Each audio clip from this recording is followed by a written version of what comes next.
Hi, what happened to your eye? My ex-boyfriend. Oh, I'm so sorry.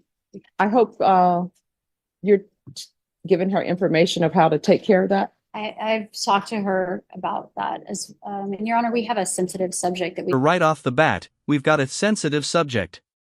You already know when a judge says that things are about to get real serious.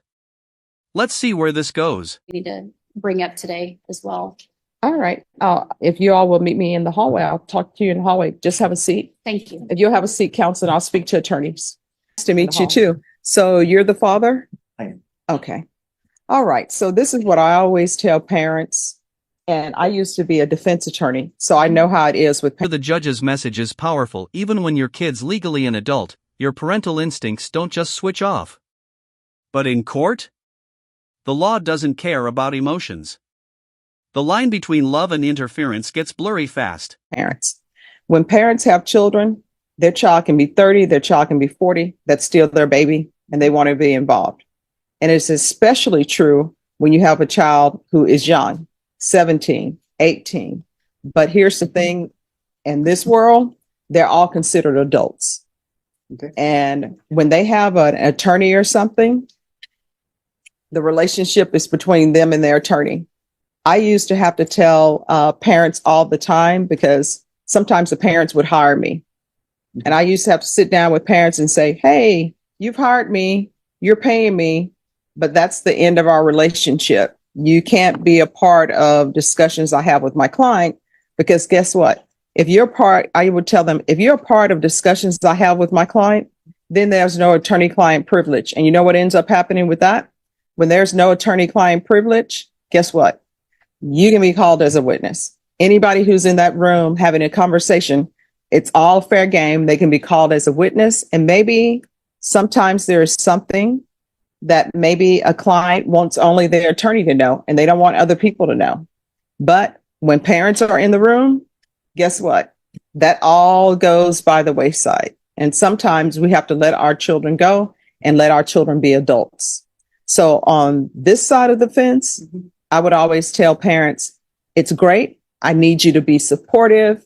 I need you to make sure that my client, your child, is keeping their mental health great. They know that everybody is rooting for them and are a part of their team. And I would tell them, but that's where it ends. And it can't go past that because when it does, there's an issue. And let me just tell you my experience with one case I had in the past. Had this client very young. Mother wanted to be 100% in the conversations, even though I would tell them, hey, you shouldn't. Wow, imagine being a parent trying to protect your child but ending up making things worse legally. The judge isn't scolding here, she's educating. It's a fine balance between support and sabotage. Be in this conversation and you cannot be talking to your child about what happened because guess what? You can be called as a witness. They wouldn't listen to me. And so when it came time to do a plea bargain agreement, the parent is in the hallway. And I can tell you this because they were in the hallway shouting. So everybody heard. So it's not confidential. So they're like, I want my child to do A, B, and C. And you know, I told them, I said, that's your child's choice. Because guess what? If your child chooses A, B, or C, and if something ends up happening and they end up going to prison, the judge is not going to say, you know what? Your child only chose A, B, and C because of you. So we're going to let you suffer the consequences. You understand? I do. And for some reason with attorneys, people assume that being an attorney is easy and being a doctor is so much differently. Because if you go to see a doctor and you get a second opinion and a doctor tells you, oh yeah, your child needs a heart transplant, or oh yeah, we need to take the appendix out.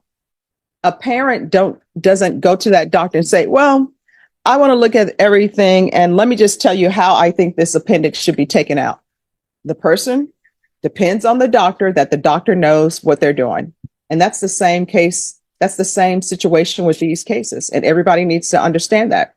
Cannot be crossing lines. Does everybody understand? Understand? I understand. All right. So that's the way it's going to be. So this is what's going to end up happening. We are going to come back and we're going to come back on June 27th. Counsel, is that enough time? Yeah, yes, Your Honor. All right. So we're coming back on June 27th. And let me just tell you the way this court is Oh, run. well, you say 27th or 22nd? 27th. I'm double booked. I've got a hearing on the 27th. Okay. But All right. We can bring it back on the 24th. yes, thank you. All right. So we're going to come back on June 24th. This is the way things run in this court. I make sure that everybody has the discovery. So when the defense counsel and everybody tells me I've received all the discovery, next thing I do, I require the state to tender an offer to the defense. And the defense has an ethical and legal obligation to tender that offer to their client and tell their client what the consequences are of the offer. Then I give everybody a plea deadline date because I want people to think about whether they want to accept the plea or not accept the plea. If they decide not to accept the plea, when I give them the plea deadline date, then that plea deadline date has expired and the next setting is going to be a jury trial. And if somebody after that plea deadline date has expired decide, oh gosh, I don't want to go to trial, the only way I'll accept a plea is for good cause. Otherwise, they'll have to plea open to the court. All right, everybody understand? Any questions to add? I do have one Sure. question, Judge. Yes. When your child, Here's the turning point. The father's quoting legal codes like he's passed the bar exam. Judges hate when people play lawyer in their courtroom. This is where experience versus ego collide head-on. has a serious, persistent mental illness and a developmental disorder, and that is recognized and should be recognized early on in the Article 1622 of the Code of Criminal Procedure. And there's been multiple suicide attempts. All right, let me stop you right there. So here's the thing. With regards to that, that is something for her attorney to address. What you should do as a parent is turn information over to the defense attorney if you think it's something that she needs to know or is something that her client wants her to know. You understand? So here's the thing. You got to cut the string. And when I say cut the string in the court, I mean cut the cord as in your daughter and her attorney need to be able to have conversations in private. Now, if her attorney wants information from you, then the attorney will ask you, say, hey, I need some information from you. These are records. Maybe I need these records. I'm trying to get these records. Do you have these records? This is something that I want to view. That's completely up to the attorney. But what you're telling me right now and quoting code sections to me, guess what that tells me? You're trying to be an attorney and you're not an attorney. Did you go to law school? I didn't go to law school. So there's the thing. People think that they can read penal codes. They can read the Code of Criminal Procedure and that's it. And not to step on anybody's toes, but for criminal law, when you're practicing criminal law, you know what your Bible is? Your Bible for your profession is this book. And you see how thick this book is? And so if I were not an attorney, guess what? I would see one section and I'm like, oh, that section says that. D is for done. But that's not the way it works. This entire code, guess what? You may read something in this section and still you have to go to this section because it all relates to it. It's similar to the Bible.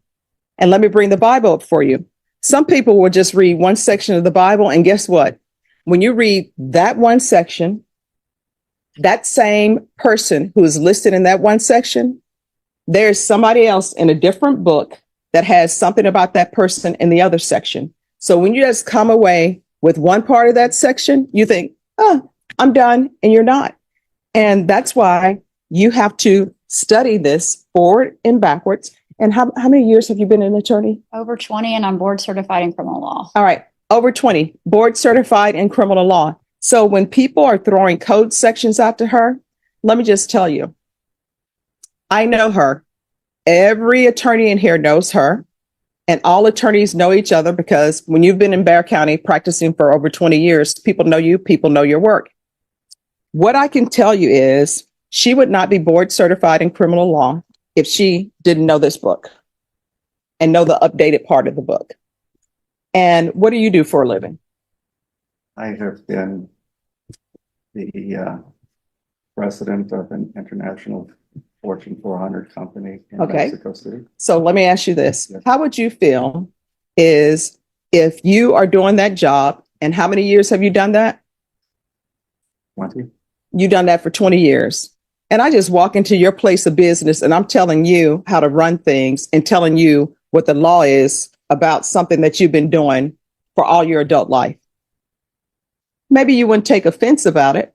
The judge just dropped a truth bomb. Comparing legal expertise to a doctor, contractor, or even a McDonald's fry cook, the message is clear: stay in your lane. Respect the profession, or risk disrespecting the court. But I guarantee you, when I left the room, you know what you probably say? Who does she think she is? She doesn't have a degree in this. She hasn't even worked in this field and is trying to tell me how to do it. And for me, that's with any job. For example, I wouldn't go to McDonald's and tell them how to cook their fries. I haven't cooked their fries. I don't know how to cook it. I would not go to a contractor and tell them how to pour concrete. I may think I know how to pour concrete, but the little things I know about pouring concrete, you have to have it at a certain temperature. Otherwise, it's going to crack. You have to mix it appropriately. That's why when you see people out here mixing all their concrete with quick concrete, sometimes it doesn't go right because there are certain things that experience, knowledge, and education treat you about it. So here's the thing at the end of the day. At the end of the day, this is her attorney. From what I've seen, it appears to the court that she's following through on all mental health issues, if there are any. You know why I know?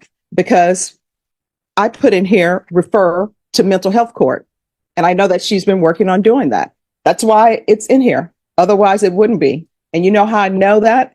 Because she requested it. So when you come to me about the code of mental health, I already know she knows about that because otherwise it never would have been requested. Sure. And of course, As long as you're not quoting the law to me. I won't go the long, Your Honor. Okay.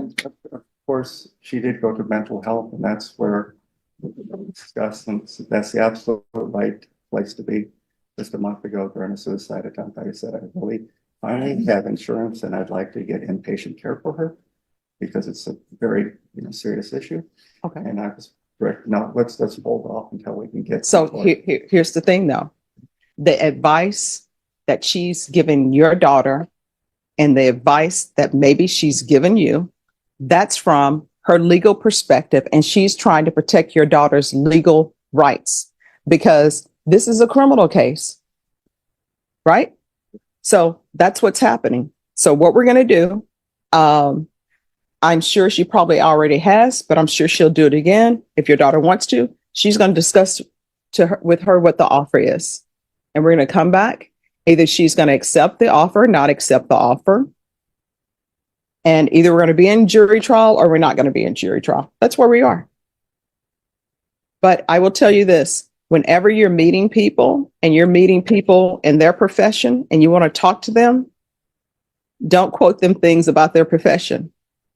I know that she's not going to take it as a slight, but people tend to not like that because people pay more what the cost of a mortgage for their degrees, and they spend a lot of time, experience, and knowledge doing what they do.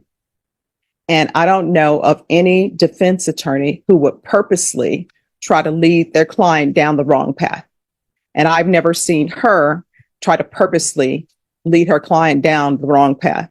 And just my experience of a judge with her, I've never had to tell her what the law is. Okay. All right. Is there anything else? There is. Yes. My client had a mental health evaluation that her father has possession of and is refusing to relinquish, from my understanding. I would like to get that today. All right. So here's the thing. I can't force you to turn over things to her, but get this. She needs information in order to represent your daughter, right? So that's what she needs in order to represent your daughter. Whether you want to turn it over or not, that's completely up to you. Here's another thing I would always tell my clients and my clients' parents. This center of the courtroom, which we call the well of the courtroom, is a minefield. Your child, I am directing them on where to walk in this well. That's a minefield. I'm behind protected glass. I'm going to be just fine. But The emotional core right here, a father torn between control and care. But the judge's logic is airtight. If you love your child, you trust their attorney to protect them. Heavy truth in that courtroom silence. What would you have done? when I'm telling them to turn right, it's based upon all the information that you've given me or withheld from me.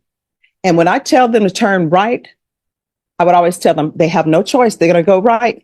Now, when they turn right because of some information you haven't given me, and I'm going by the information that I have, is there going to be an explosion?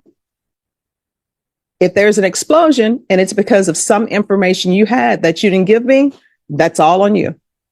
So if you or if people care about their children, this attorney, it's confidential. So if she receives something, guess what? It's confidential. It's something that she's received. Maybe it's something she wants to discuss with her client or not. It's not something that she is going to turn over to the state unless that's something she thinks should be done. So if you want to hold on to that, then that's up to you for holding on to it. But if you say you want to help your child and she's telling you she needs that information, I mean, what do you think she's going to do with the information? You know? Well, I would say, I'd love to hear what her understanding of Michelle's mental. Here's the thing. Yeah. Did you, I want you to internalize what I'm saying. She doesn't have to talk to you. You're not her client. What she's telling you is you have information and I'm assuming you want her to see the information. So either you want her to see it and study it and give it to her or you don't. If you don't, that's fine. I can't legally force you to turn that over to her. But what I'm telling you is if this is a child and you say you love your child, which I'm assuming you do, I've just told you the information you turn over to her is information you've given to her. Her medical records are confidential. She's an adult, so I don't even know why you have them in the first place because she is an adult. Those medical records are her medical records. They are not yours. She is not a child in the eyes of the law. So if you have something that would help her attorney represent her better and you love her, you probably should turn it over. The end. That's it. The end. All right. So either are you going to turn that over to her or not? That's either yes or no. I'm going to give it to my daughter. If she wants to, it's a client, privilege between the two, and if she wants to. All right. So just hand that over to your daughter now then.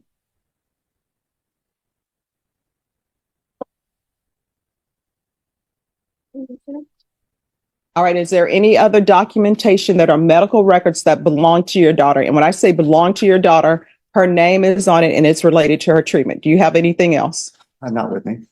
All right. So this is what you need to do. Again, I can't force you to do it. Her medical documents are her medical documents. And do not interfere with her and her attorney relationship. You understand? So you can't give her her documents and then say, oh, I don't want your attorney to have it, or I don't want this to occur. You need to be a part of her having great mental health. And the way to do that is not put stressors on her. And don't put stressors on her by interfering with her relationship with her attorney. Because guess what? This atmosphere, being on the criminal side, is already stressed enough, whether somebody committed an offense or not. Can you imagine the stress that people have because they think maybe they're going to prison? People in the box, guess what? They're over there. They're brought over from the Bexar County Jail, not on bond, can't make bond or something else. Even though you may say, oh, my daughter's not like those people, or my daughter doesn't have criminal history. Guess what? Even if there's somebody over in that box who's been to prison before, guess what? Their heart is still beating fast because they don't know if they're going to go back to prison or not. So this is a stressful situation for her. Don't make it any more stressful. You understand? All right. Thank you very much. Thank you, Your Honor. You're welcome.